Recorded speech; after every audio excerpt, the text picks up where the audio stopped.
Elia team के योद्धा 22 मार्च के पर्व में अपने परम पिता आदि श्री के चरणों में सादर प्रणाम करती हूँ।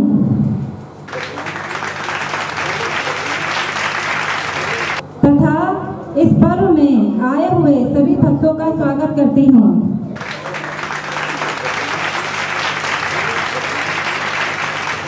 एलिया और मूसा, इस नई मिनिस्ट्री में मुझे योद्धा के रूप में चुना गया है, जिसके लिए मैं अपने पूर्ण ब्रह्म पिता को धन्यवाद करती हूँ।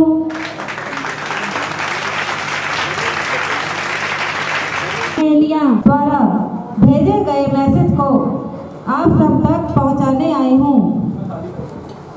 उन्होंने आपके और आदि श्री के लिए कहा है कि मैं एलिया 22 मार्च अभय धाम स्थापना दिवस पर अपने परमेश्वर आदि श्री को दंडवत प्रणाम करता हूँ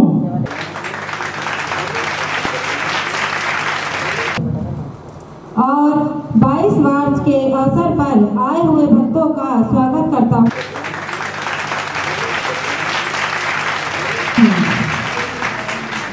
आज मैं आप सबको याद दिलाना चाहता हूँ कि परमेश्वर कौन है। परमेश्वर वह है जिन्होंने इस सृष्टि का निर्माण किया, एक सुंदर सी दुनिया बनाई और अपने को गुप्त रखा और सबको इस सृष्टि में अलग अलग कार्य करने को दिया। अपनी नन्ही बूंदों को सुख भोगने के लिए इस सुंदर सी दुनिया में भेजा।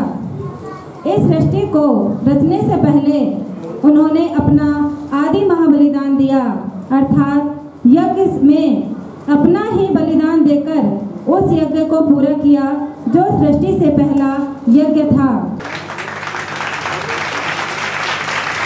और उन्होंने अपनी आत्माओं को आज्ञा दी कि वह सदा अपने ईश्वर का कहना माने और कुछ नियम के साथ आत्माओं को धरती पर भेजा। जब तक उन्होंने ईश्वर की आज्ञा मानी तब तक उन आत्माओं ने सुख भोगा, सदा परमेश्वर के नजदीक रहे, लेकिन अधिक सुख मिलने के कारण ईश्वर के नियम को तोड़ने लगे। धीरे धीरे ईश्वर से दूर होने लगा, जिसका परिणाम यह हुआ कि मनुष्य के जीवन में दुख आने लगा।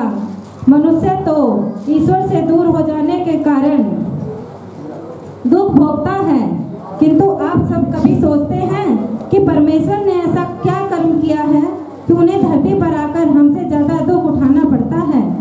गीता कहती है ईश्वर कर्म में नहीं बंधे हैं, फिर भी धरती पर मनुष्य रूप में आकर हम सब की तरह जीवन यापन करते हैं। क्या आपके पास इस बात का जवाब है? मैं बताता हूँ, क्योंकि वह अपनी आत्माओं से बहुत प्यार करते हैं। केवल प्रेम के बंधन में बंधने के कारण जब भी धरती पर रहने वाली आत्माओं को संकट आता है, हर युग में उचित समय के अनुसार वह अवतार लेते हैं और पृथ्वी के लोगों को संकट से निकालते हैं, अनगिनत दुखों का सामना करते हैं। आप सब बुरा कर्म करके भी दुख नहीं पाना चाहते, तो परमेश्वर कोई कर्म ही नहीं करता तो उसे धरती पर आकर इतना दुख क्यों उठाना पड़ता है? क्या आप उस परमेश्वर को आपसे प्रेम करने की सजा मिलती है? हाँ, तो यही सच है, क्योंकि ईश्वर हमसे बहुत अधिक प्रेम करता है।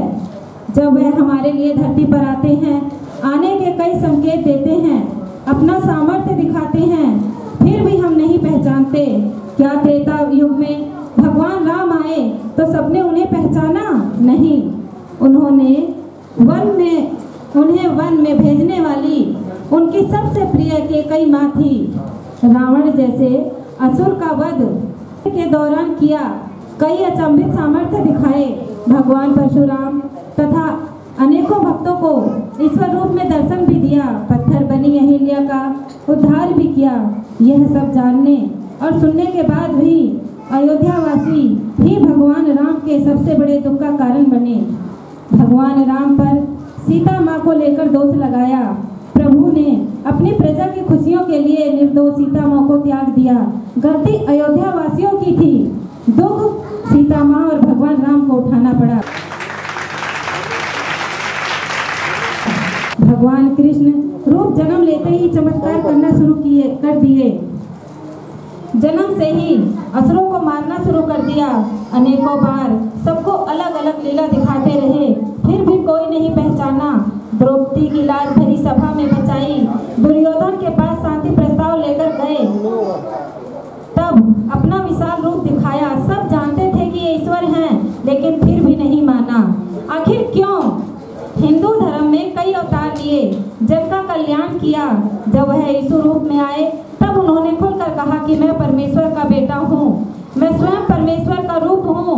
उन्होंने अनेक चमत्कार किए जो किसी अवतार ने नहीं किया। अंधे को आंख दी, मरे हुए को भी जिंदा किया, ना जाने कितने रोगियों को चंगा किया, जिसके कारण उन्हें स्वयं कांटों का ताज पहनना पड़ा। उन्होंने सबका पाप कर्म काटा। 12 विश्वास योग्य चेले बनाए, जिनके सामने अनगिनत चमत्कार किए और स्वयं को परमेश्वर होने का प्रमाण भी दिया। सबको बताया कि मैं अनंत जीवन देने आया हूँ।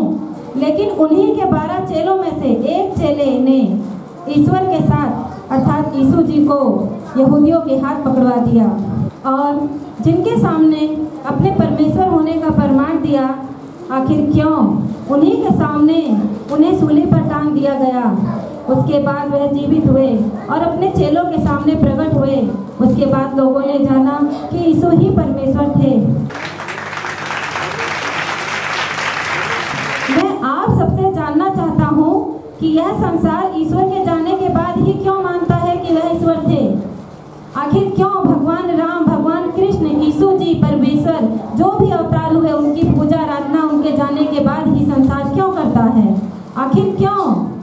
जबकि सत्य यह है कि जिस युग में जब भी ईश्वर अवतार लेकर आते हैं तब उसी नाम से मनुष्य भव से पार हो जाता है। फिर भी संसार की मोहमाया में डूबा मनुष्य ईश्वर के जाने के बाद उनको पाने की चाहत रखता है। आखिर क्यों? क्या ऐसा संभव है? नहीं, क्योंकि शास्त्रों में ऐसा नहीं लिखा है। सारे वेद, पुराण, गीता, पवित्र बाइबल यही कहता है कि जब जब अवतार होता है तब भगवान दुष्टों का नाश करने आते हैं, साथ साथ अपने भक्तों का उद्धार भी करते हैं। लेकिन मनुष्य उसे लेना ही नहीं चाहता। आखिर क्यों?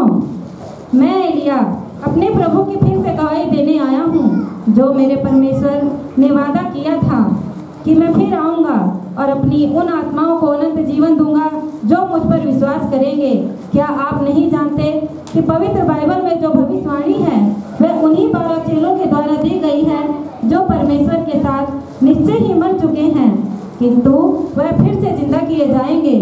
जो उनके नाम में मरेगा तो भी वह निश्चय ही जीवन पाएगा, क्योंकि मेरा परमेश्वर आ चुका है। जल्द ही अंत का दिन आने वाला है, क्योंकि ईश्वर ने जो आत्माएं भेजी थी अब उनकी महिमा होनी है, क्योंकि वह फिर से जिंदा किए जाएंगे। दोबारा परमेश्वर नहीं मिलेगा, मुर्दों को जिंदा करेंगे और अब शक्ति से न्याय करेंगे, जो कभी किसी ने सोचा भी नहीं होगा। अब वह न्याय का दिन आ गया है। वही ईश्वर आप सबको निज धाम ले जाने के लिए आया है। क्या आपने नहीं देखा? अगर गणना की जाए तो सब अवतारों से ज़्यादा अधिक दुख हमारे ईश्वर पुत्र के हैं। उन्होंने हम जैसे भक्तों के लिए अपना जीवन कुर्बान कर दिया, अपनी नौकरी, अपना गांव, घर, संसार सब छोड़ दिया। वह आपके साथ हैं, आपके सामने हैं। क्या आप भी उनके चले जाने का इंतजार कर रहे हैं? मैं तुमसे सच सच कहता हूँ, जो जीवित रहेगा वही जीवन पाएगा और जीवित वही रहेगा जिसके पास ईश्वर है। मैं तुमसे सच कहता हूँ, जीवन की रोटी परमेश्वर है। जिस रोटी के लिए तुम इतनी मेहनत करते हो वह खाकर एक दिन निश्चय ही तुम मर जाओगे, किंतु मेरे परमेश्वर की रोटी में जीवन है। परमेश्वर की आज्ञा ही जीवन की रोटी है। मैं तुमसे सच कहता हूँ, जो इस रोटी को खाएगा वह कभी नहीं मरेगा। अब वह समय आ गया है जब मेरे ईश्वर की महिमा हो, सारा जगत उन्हें जाने।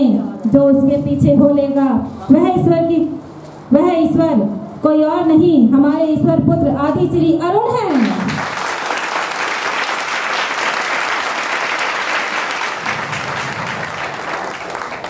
जो पूर्ण ब्रह्म की गोद से उतरकर हम सबको निधाम ले जाने आए हैं। जो कर्मों द्वारा विश्वास योग्यता हासिल करेगा वह निश्चय ही महिमा में जाएगा। उन्होंने अपने वचनों द्वारा आप सबको बताया कि मैं कौन हूँ और कहाँ से आया हूँ। आदि श्री ही परमेश्वर का प्रतिबिंब है, अर्थात स्वयं परमेश्वर हैं। सारी सृष्टि को रचने वाले पूर्ण ब्रह्म पिता हैं। सारे जगत के बादशाह हैं, राजाओं के राजा हैं। इनकी भोली सी सूरत पर न जाना, प्रकाश में वह वो प्रकाश है जिसकी एक किरण से सारे जगत का अंधकार खत्म हो जाता है।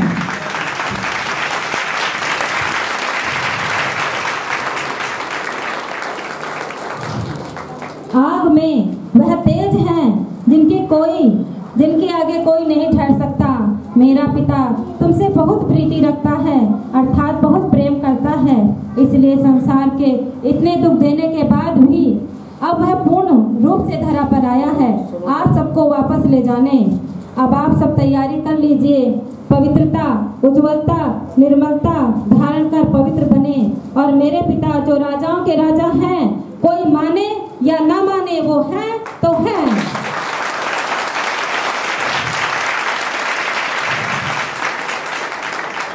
मैं आप सबसे एक बात पूछना चाहता हूँ, उन सब आत्माओं से पूछना चाहता हूँ और जिनको भगवान ने अपने द्वारा जन्म दिया उनसे यह पूछना चाहता हूँ।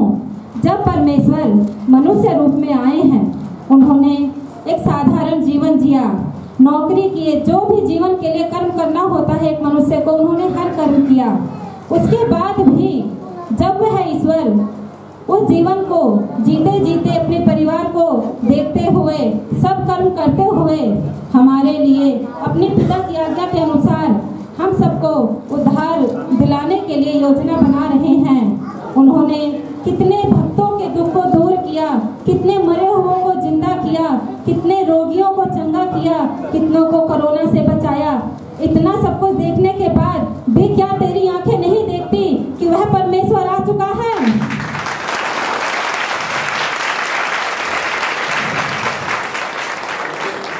यदि वह मनुष्य रूप में आकर अपने पिता की आज्ञा के अनुसार हम सबको जीवन दे सकते हैं, हमारे लिए योजना बना सकते हैं, हमारे हर एक भक्त के दुख को दूर कर सकते हैं, सारी धरती पर दृष्टि रख सकते हैं, तो क्या हम एक मनुष्य होकर अपने परिवार और संसार में रहकर क्या हम अपना उद्धार नहीं कर सकते हैं? एलिया और मूसा की तरफ से आप सबको यह सच सच कहता हूँ, जो इस सृष्टि के नियम के अनुसार नहीं चलेगा, ना उसे ईश्वर की कोई सुरक्षा मिलेगी और ना ही कोई आशीष मिलेगा।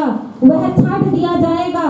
बाद में तुम रोते और बिलखते चिल्लाते रह जाओगे और ईश्वर आप सबको छोड़कर चले जाएंगे। एलिया और मूसा की तरफ से कल की जयंती पर अपने आदि श्री पिता को सारे जगत का जो बादशाह है उन्हें राजा बनाने की घोषणा करता हूँ।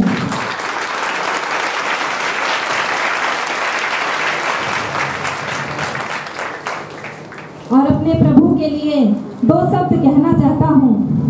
खुदा ने अपने बेटे को संसार में भेजा है, जो परमेश्वर का स्वरूप होकर भी मनुष्य के समान है, जो सब नामों में श्रेष्ठ है।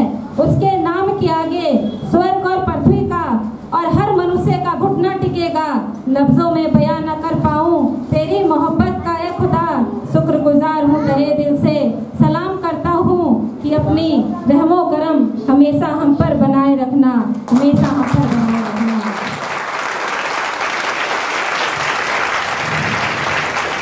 बंदगी कर उस खुदा की जिसने तेरे लिए खुद को जमीन पर उतारा है। करता है इंतजार क्या किसी और का, यही तो है जिसने हर युग में भक्तों को भव से तारा है।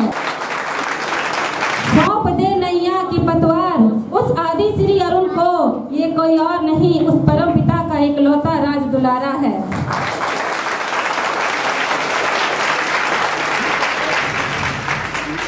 कोई करे या ना करे ऐ मेरे पिता मैं नहीं जानता, मैंने तो जीवन की हर एक सांस तेरे नाम की है। ना चाहूँ मैं जमाने की कोई चीज, बस तुमको पाने की एक चाहत की है।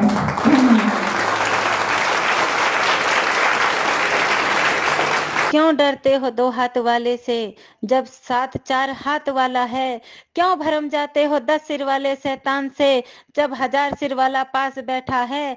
न सुदामा जैसी परीक्षा तेरी, न सबरी के जैसा इंतजार करना है, न मीरा के जैसा त्याग देना है। फिर क्यों नहीं करता सुदामा जैसी भक्ति और सबरी के जैसा विश्वास? क्यों नहीं लगाते मीरा जैसी लगन? तेरे लिए ही तो मेरा परमेश्वर ऊपर से उतर कर आया है।